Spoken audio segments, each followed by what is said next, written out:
bonsoir à vous, c'est un grand plaisir pour moi, c'est une joie même, je vais dire, d'être ici avec Thierry Pierre pour présenter son magnifique livre Poésie, fenêtres ouvertes aux éditions Samsa.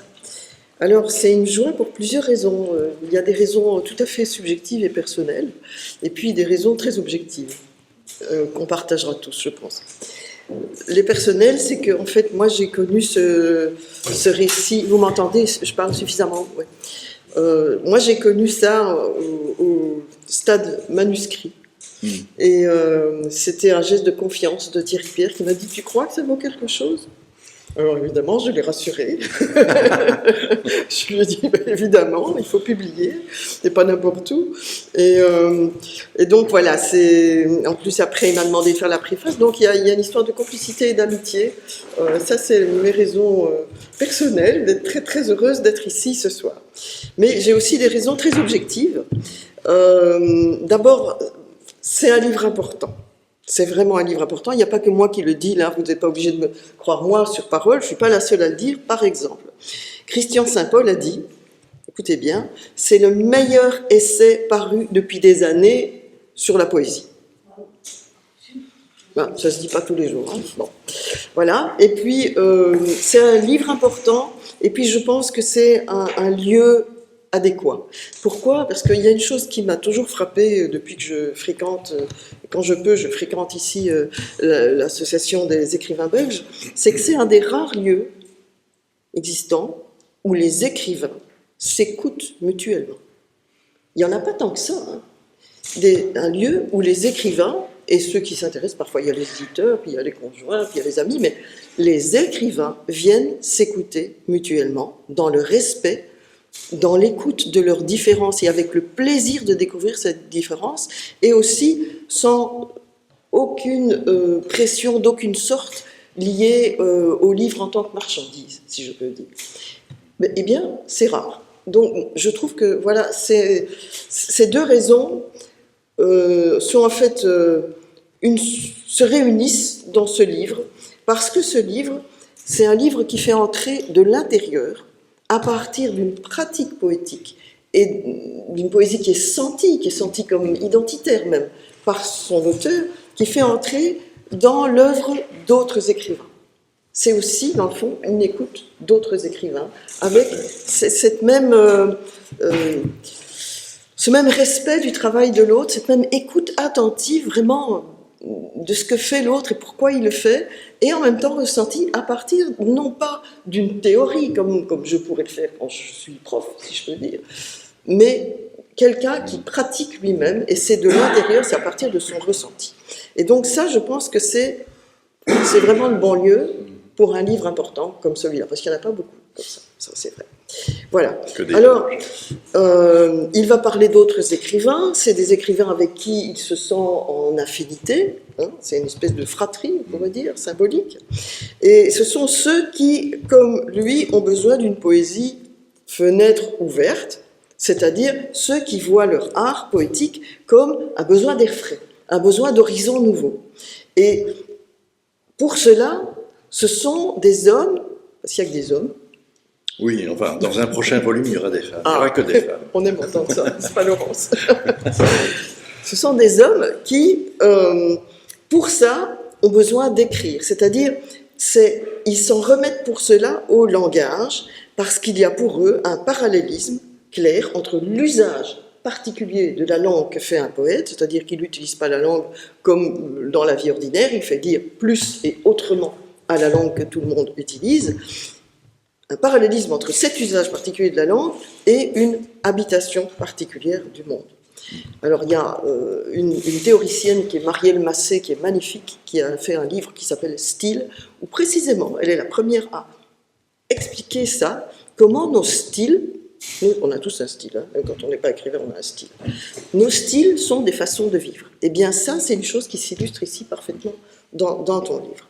Alors, si cet essai est, dit Christian Saint-Paul, le meilleur, je crois que c'est parce que, ici, on aborde cette poésie, justement, non pas en la théorisant, mais en l'éprouvant à partir d'une pratique et aussi d'une passion.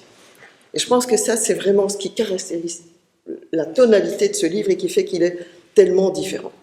Alors, son propos est aussi développé dans une langue de poète, c'est-à-dire c'est pas la langue de tout le monde, c'est une langue élégante, c'est une langue savoureuse, c'est une langue extrêmement claire, elle ne jargonne jamais, contrairement aux scientifiques, elle est toujours extrêmement claire, et c'est comme si on était, dans le fond, entre amis. C'est comme une conversation entre amis où on parlerait d'œuvres d'autres personnes qu'on apprécie de l'intérieur et qu'on arrive à exprimer avec des mots très simples mais très profonds, très maîtrisés. Voilà. Alors le propos de ce livre, c'est aussi un propos de la poésie comme acte de résistance, c'est-à-dire la poésie qui se dresse contre tout ce qui va canaliser, qui va appauvrir notre vie. Ça se passe d'ailleurs entre autres par l'appauvrissement de la langue. Ce n'est pas la seule chose, mais entre autres. L'appauvrissement de la langue est appauvrissant de notre vie. Voilà. Et donc, je me suis dit que c'était pas seulement, enfin, en préparant, je me suis dit, ben, dans le fond, c'est pas seulement que j'ai à dire que c'est un bon livre, ni que c'est un bon lieu, c'est aussi un bon jour pour un propos de résistance. On est quand même le 18 juin. Ah oui. J'y pensais pas à ça, mais c'est vrai. Il y a des heureux hasards. Voilà. Donc, ce livre, qui est un livre de résistance, il s'ouvre d'abord sur un manifeste. C'est un manifeste qui a été écrit en 1992, c'était pour le 5e centenaire de la découverte de l'Amérique. Alors, je vais lire un tout petit passage parce que c'est écrit par Thierry Pierre et ça a été co-signé par 8 personnalités de chaque côté de l'Atlantique, puisqu'il s'agissait de l'Amérique. Et je vais vous lire un tout petit passage, comme ça vous allez voir. C'est le ton du manifeste, évidemment, donc c'est un ton un peu qui est déterminé. 1492-1292. Nous refusons de participer à la fête. Nous refusons de nous joindre au festin. Nous refusons de souffler les bougies de ce gâteau.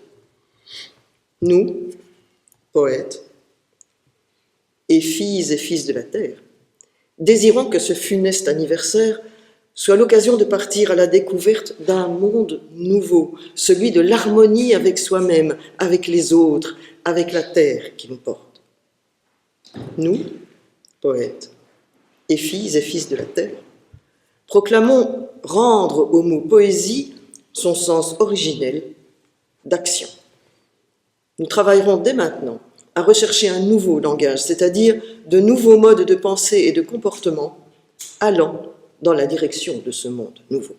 Donc, vous voyez que ça commence fort, ça commence d'une manière claire aussi. Voilà. Et donc, ce manifeste, je pense que d'ailleurs, il n'a rien perdu de son actualité. On est 33 ans plus tard, mais c'est pire encore, parce que même aujourd'hui, même le rêve américain vient de se fracasser avec fureur. Donc, voilà. Et donc, tous ces écrivains s'interrogent sur le sens de cette fête, comme l'espoir d'un monde nouveau, mais c'est un monde nouveau qui, comme vous le voyez, doit passer par un nouveau recours à la langue, une nouvelle utilisation de la langue. Voilà. Et le livre se poursuit ensuite avec cohérence, parce que Thierry Pierre va sélectionner 5 poètes qui vont, pour lui, être en cohérence avec ce plaidoyer qu'on vient de lire, qui est plus long que ça, hein, c'est juste un petit passage que je vous ai dit, un plaidoyer pour la responsabilité de l'écrivain et pour l'exploration de leur œuvre en tant que poète, parce que ce sont des poètes qui sont portés par un élan vers une vie vraie, une vie authentique. Et c'est aussi un besoin de célébrer le monde dans son ampleur, dans son caractère insaisissable, ce que seule la poésie sans doute peut aborder, et dans ce qui est mystérieux dans la vie, de ce qui est aussi l'infini de la vie. Voilà, dans des richesses qui sont à trouver ailleurs que dans le visible, mais au départ du visible. Bien sûr. Voilà. Alors, je vais les citer, et puis on va écouter Thierry Pierre nous expliquer. Novalis disait « Tout ce qui est visible est un invisible élevé à l'état de mystère ». Je veux dire, encore un poète. Ben oui, et pas n'importe lequel. Et pas n'importe lequel. Alors, ceux-ci, c'est pas n'importe lesquels non plus, et ils viennent un peu de tous les horizons. Kenneth White, français et britannique, célèbre inventeur de la géopoétique. Jean Dumortier, ça c'est un Belge qui est très gourmand de sensations, mais il y a aussi des textes très importants, je trouve, très, très, très profonds sur la guerre. Oui, absolument. Donc je salue d'ailleurs ici la présence de sa fille et de sa Voilà, belle-sœur. madame, voilà, quand vous m'avez dit le nom, j'ai pas fait le lien, mais voilà, ravi. Alors, le troisième, c'est un Suisse, c'est Blaise Cendrars. Alors voilà un homme qui était pris de boulimie de vivre, et c'était aussi un bourlingueur qui a essayé de voir tout ce qui était palpitant dans la vie et dans le monde. Et puis, il y en a deux, Jean-Pierre Lemaire et Jean-Marc Sourdillon, ce sont deux Français, d'ailleurs ils se citent l'un l'autre de temps en temps. Hein, voilà. Et puis, il y a encore un texte, et ça c'est à mon initiative, j'ai dit, quand il m'a montré tout ça, Thierry Pierre, j'ai dit, mais Thierry Pierre, et toi? Il faut que tu écrives sur toi, sur ce que ça représente pour toi d'écrire. Donc le dernier texte, eh bien, c'est un texte où Thierry Pierre raconte quelle est l'aventure qui a commencé quand il avait 15 ans. Donc, une aventure qui dure longtemps. Ah oui, c'est pas fini. Voilà, et c'est, non, à mon avis, elle n'aura pas de fin. Hein. C'est comme tout à l'heure, on disait qu'il n'y avait pas de fin. À mon avis, c'est la même chose ici. Voilà. Pourtant, depuis lors, il n'y a plus de. Enfin, il n'y aura pas de fin, mais il y a déjà 10 recueils. Il y a eu un roman, mais ça. Il n'y a pas eu de suite. Il y en a, oui, non. Ce roman a été publié très brièvement, une maison d'édition, une petite maison d'édition belge qui a fait faillite en moins d'un an. Et puis, il y a eu un prix quand même, il y a eu le prix Hubert Krens. Il a eu le prix Hubert Krens, ici de cette vénérable association. Là, oui. Mais bon, après, c'est la poésie qui est devenue reine, hein, on peut dire. Oui, voilà. Oui, c'est ça. Mais rien n'exclut que je revienne au roman à un moment donné, que je reprenne ce roman-là, ou un autre qui était encore antérieur, que j'ai jamais tenté de publier d'ailleurs. Très bien. Donc la veine du roman n'est peut-être pas tout à fait morte. Eh bien, on est heureux de l'apprendre, Et donc, ça veut dire qu'on a ici un homme polyvalent, un écrivain qui est capable de faire du roman, qui fait de la poésie de manière fréquente, abondante et à long terme, mais qui écrit aussi sur les autres. Alors, ma première question, c'est pourquoi écris-tu? Et quand tu choisis les genres, écrire sur d'autres, écrire de la poésie ou écrire un roman, c'est pas du tout la même chose. Est-ce que tu poursuis des objectifs différents ou est-ce que dans le fond, tout ça, ce sont des facettes d'une même recherche ou d'un même plaisir? Ben, écoute Myriam, tu as ouvert très bellement ce débat sur l'amitié. Hein, et je crois que c'est une question d'amitié, d'affinité aussi avec les autres écrivains. Il faut savoir que ce livre rassemble des textes qui ont été écrits au fil des années et qui sont parus dans diverses revues. Et ce qui m'a fait écrire chaque fois ces articles pour ces revues, c'est l'émotion que je ressentais à la lecture de tel écrivain. J'ai eu la chance de rencontrer personnellement quelques-uns, pas Blaise Cendrars bien entendu, mais les autres oui. Et il y a eu une résonance intime et profonde entre leur démarche et la mienne, quoi. Donc c'est un... ce sont des échos, quoi. Ça se répond. Et je pense que ma démarche, comment dirais-je, ma démarche est la même que la leur, finalement. C'est-à-dire partir à la recherche d'un espace plus large que simplement ce que nous vivons dans la vie quotidienne. Essayer de prendre la vie à bras-le-corps, comme le faisait si bien Sandra, encore une fois. Et chacun des poètes présentés ici, hein, Kenneth White disait un auteur, ça vient du latin auctor, c'est celui qui augmente la sensation de vie. Et c'est ça. Je crois que la vie est beaucoup plus large que ce que nous en voyons ici tous les jours. Et c'est ce beaucoup plus large qui m'intéresse. C'est ce qui nous dépasse. Et la poésie, elle est au-delà de ses propres mots, je dirais. C'est dans ce sens que je me suis surtout consacré à la poésie, parce que la poésie est un moyen magnifique d'arpenter des chemins qui s'écartent un petit peu de ce qui est canalisé, on va dire. Et pourquoi écrire sur eux? Pourquoi écrire sur eux? Ben justement, c'est une question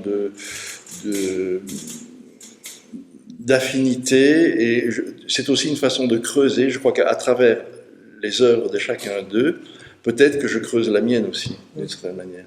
Enfin, je ne prétends pas faire une œuvre, hein, mais je crois qu'à l'écoute des autres écrivains, à l'écoute des autres poètes, eh bien, on creuse quelque chose en nous, on grandit en quelque sorte, et c'est très important ce mouvement de partage, quoi.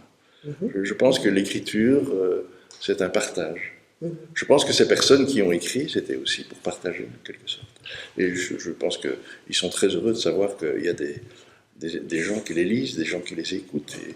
Et c'est un mouvement perpétuel, en quelque sorte. C'est un mouvement perpétuel pour la vie. Et est-ce que c'est pour ça que tu n'aimes pas le mot œuvre, parce que tu as l'impression qu'il est fermé? Non, parce que le mot œuvre, non, je pense que le mot œuvre, c'est un très beau mot d'abord, hein, qui est opération. Oui, mais tu dis, j'ai pas la prétention. Oui, parce que c'est par modestie, en quelque sorte. Le mot œuvre, ça me paraît un peu grandiloquent. Un écrivain qui fait une œuvre, c'est quelque chose de. Wow, c'est déjà bien installé, quoi. Eh bien, c'est depuis tes 15 ans. Comment dis-tu? Oui, d'accord. C'est installé. Oui. Je sais pas. Une œuvre, ça me paraît peut-être un peu présomptueux de dire voilà, je suis celui qui fait une œuvre. Mais c'est peut-être à d'autres de le dire. D'accord. Eh bien, on le dit. Merci. Alors, il y a une phrase de Sourdillon que tu cites. Oui. Il dit « Qu'est-ce que la poésie ?» Il répond « La seule réponse sérieuse à l'intérieur du désespoir. » Oui. Voilà. Ça m'a vraiment frappé parce que moi je viens de sortir, enfin ça sort demain, un petit bouquin que je viens de donner qui s'appelle aussi La littérature, une réponse au désastre. Donc on était sur la même longueur d'onde et je pense que c'est quelque chose qui caractérise l'ensemble des auteurs que tu as sélectionnés. Ce sont des gens qui ne sont jamais dans la plainte, qui ne sont pas dans le déni de ce qui ne va pas, de ce qui est misérable, de ce qui est détestable même. Mais ils ne sont jamais dans la plainte, ils ne sont jamais dans la pose de victime, ils sont toujours dans la position de celui qui va essayer de dépasser cette situation-là en trouvant une échappatoire, une ouverture, quelque chose qui peut être de l'ordre de la beauté, de l'émerveillement, simplement positif, ou bien quelque chose qui peut être de l'ordre justement du modèle de résistance à adopter. Moi, j'aimerais bien que tu nous parles un tout petit peu plus personnellement des différents écrivains que tu as sélectionnés en disant qu'est-ce qui t'attire précisément chez eux, au-delà de cette caractéristique que je trouve... Mais c'est une caractéristique essentielle que tu soulignes là, évidemment, la résistance.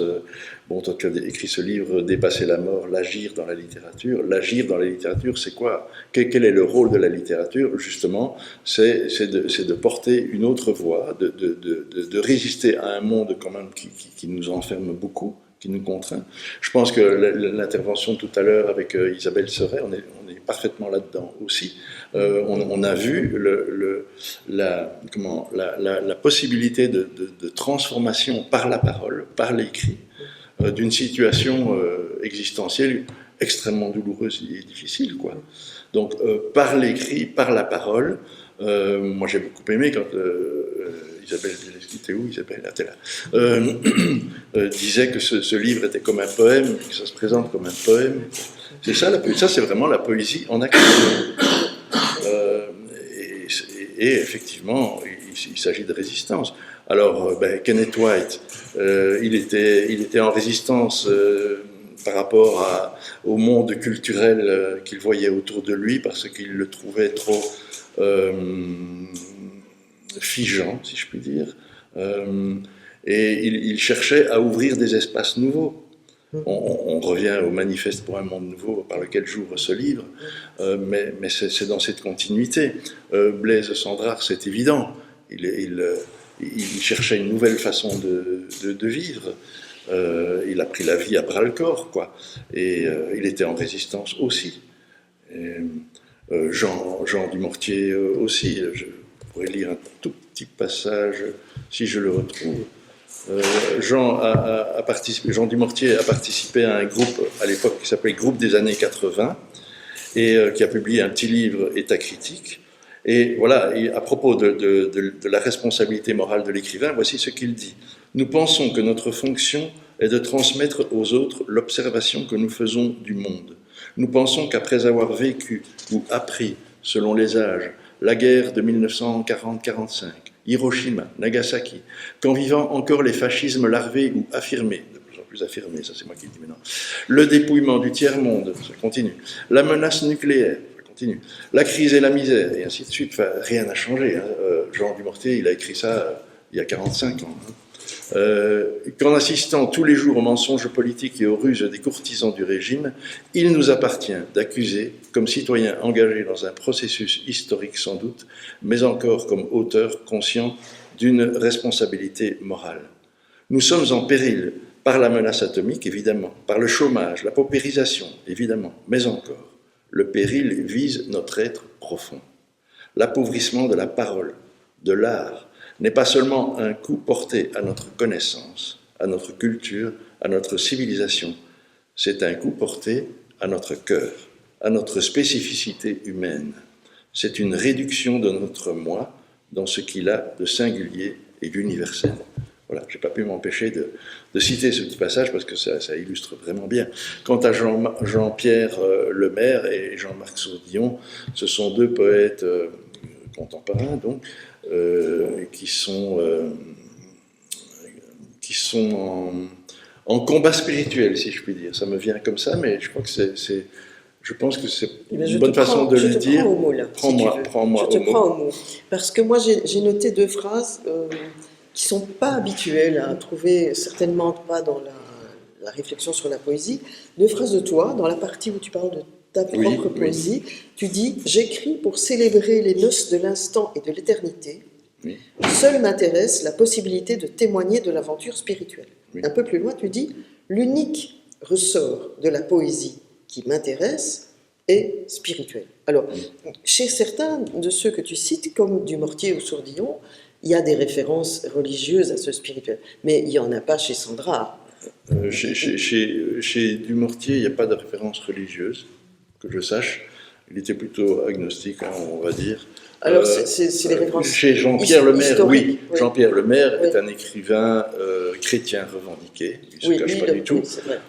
Sourdillon, je ne sais pas trop, mais il est très spirituel. C'est peut-être moi qui les ai vus, mais c'est peut-être des allusions à l'histoire. Mais voilà. C'est possible. De toute façon, peu importe les étiquettes, ce sont toutes des personnes, et y compris Sandrard, dont a priori on peut se dire, lui, c'est pas du tout, c'est un baroudeur, etc. Et c'est pas du tout un spirituel. Et moi, j'ai tenté, à travers ce livre, de montrer que, à travers son poème, la prose du Transsibérien. La prose du Transsibérien et de la petite Jeanne de France, qu'au contraire, il y avait là, selon moi, avec mon regard personnel, il y a là une aspiration spirituelle profonde et intense chez Sandra, mais qui ne dit pas son nom, quoi, qui se cache. Par parenthèse, vraiment, je vous invite à lire l'étude que Thierry Pierre fait de ce poème, parce qu'il dit des choses que personne d'autre avant lui n'a dites. Vraiment. C'est magnifique. C'est mon regard, hein, c'est subjectif. Peut-être que si Blaise Sandrard rentrait ici, tout à coup, il me dirait, enfin, tu as dit n'importe quoi. J'en sais rien. Mais je crois que c'est ça aussi, la fonction de la littérature, c'est d'être polysémique, enfin, d'ouvrir les champs. Et donc, quand on écrit un poème, qu'on écrit un livre, eh bien, il peut être reçu de différentes manières par différentes personnes selon leur propre sensibilité. Et plus l'œuvre est riche, eh bien, plus elle ouvre ses possibles. C'est ça qui est intéressant. Moi, j'aimerais bien que tu définisses un tout petit peu ce qui est pour toi le spirituel. Ben, le spirituel, qu'est-ce que tu veux dire ce mot ? D'abord, moi je dirais que c'est un espace, je l'ai déjà dit tout à l'heure, un espace plus large que celui dans lequel on vit tous les jours. Moi j'ai été très très influencé quand j'avais 15 ans par Henry David Thoreau, que vous connaissez peut-être, philosophe américain du 19e siècle, et qui disait à peu près ceci, hein, je cite de mémoire, mais il a dit « Sache qu'il est des espaces il est d'autres plans que celui sur lequel en ce moment tu voyages, qu'il va vers le haut et que toute ta vie vaut d'être un effort pour l'atteindre, pour les atteindre. » Et donc, il y a quelque chose qui nous dépasse. Ce quelque chose, moi je ne vais pas lui coller une étiquette religieuse ou quoi que ce soit. Je vais dire, je ne sais pas ce que c'est. Mais je suis absolument certain qu'il y a un espace autre, plus large, plus vaste que nous, que c'est ça qui nous fait vivre, quoi. Et à travers la poésie, je suis à la recherche de ça, tout simplement. Je suis à la recherche de ça. Et à travers les différents auteurs étudiés ici, j'ai essayé de tirer ce fil, ce même fil, de spirituel, parce que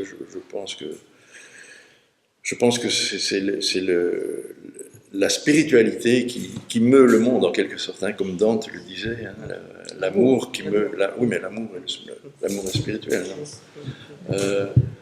Et donc... voilà. Mais l'amour, il est aussi sensoriel. Bien entendu.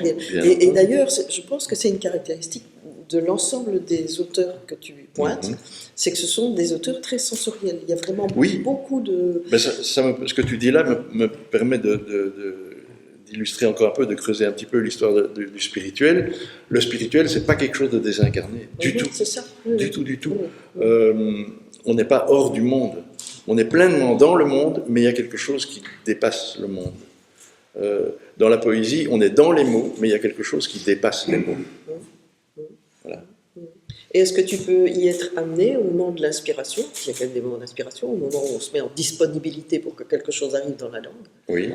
Est-ce que ça peut être aussi de l'ordre du sensoriel, une musique, du visuel, un tableau? Bien sûr. Bien sûr, oui. Parce que forcément, le spirituel passe à travers j'allais dire le réel, le spirituel est réel, à travers la réalité palpable, passe à travers ça, bien entendu, oui. Moi, je peux être bouleversé par des merveilles de la nature, une simple fleur, ça révèle des mondes, quoi. On a un tout petit bébé à la maison maintenant, mais ce petit bébé, c'est merveilleux, ce qui passe à travers simplement le regard de cet enfant, quoi. Je me dis qu'il doit avoir connaissance de quelque chose que nous perdons au fil des âges. Mais ça, c'est peut-être une interprétation, je ne sais pas. Oui. Est-ce que c'est quelque chose que tu cherches, par exemple? Quand tu as le désir d'écrire, est-ce que tu cherches des stimulants ou est-ce que tu laisses faire les choses spontanément? Ça dépend des moments. Je sais que j'ai besoin de stimulants, j'ai besoin de certaines conditions pour être ouvert intérieurement à ce qui vient, quoi, à ce qui peut venir, qui parfois ne vient pas. Hein. C'est souvent la nature. Moi, je fais des promenades en forêt quasiment tous les jours, et ça m'inspire énormément. Ça m'apaise, ça me calme, ça me recentre, et souvent, parfois, quelquefois, ou rarement, une inspiration peut venir de là. Et je sais qu'à certains moments, quand je suis en manque d'être connecté à cet espace plus grand, eh bien, je recherche effectivement, je vais me promener en forêt, où je recherche, j'écoute de la belle musique, voilà, ça oui. Mais aussi, je crois que l'inspiration vient quand elle veut. Je crois que c'est une question d'ouverture. Une question d'ouverture et d'accueillir les choses qui peuvent ou non se présenter, mais être là, être ouvert, être là. Et si on n'est pas là, il n'y a rien à faire. C'est vraiment désolé, c'est passionnant ce que vous dites, je suis particulièrement sensible à tout ce qui se dit, mais il y a encore un intervenant. Bien sûr, d'accord. Je vais juste lire une toute petite page pour qu'on ait quand même entendu sa langue de poète, et c'est très très court. Et c'est un petit passage que je prends et qui va illustrer le titre, parce que c'est le passage qui s'appelle « L'ouvreur de fenêtres ». Je suis seulement l'ouvreur de fenêtres, le vent entrera après tout seul. Écrivait Jean Giono. Aucun mot ne dépeint mieux comment je me situe face à l'acte poétique. La poésie est comme le vent, elle se joue de toute définition, elle n'accepte pas d'être enfermée, elle est absolument libre. Elle souffle où elle veut et quand elle veut. Nous devons juste ouvrir les fenêtres de notre maison si nous voulons la laisser entrer. C'est le feu qui décide, écrit Christian Bobin, le feu de l'esprit, et il passe où il veut. Ouvrir les fenêtres consiste simplement à aiguiser le regard, à tendre l'oreille, bref, à cultiver l'attention. Voir et entendre ce que nous disent les paysages, les événements, les rencontres, par-delà les formes qu'ils revêtent provisoirement. Car tout paysage, tout événement, toute rencontre sur notre route ne sont qu'éphémères soumis au changement. Pourtant, ils portent en eux quelque chose qui les relie à l'éternel, et même les noue entre eux sous le signe de ce qui demeure inaltérable. Voilà, je vais peut-être arrêter là, parce que comme ça... Mais je vous recommande vraiment.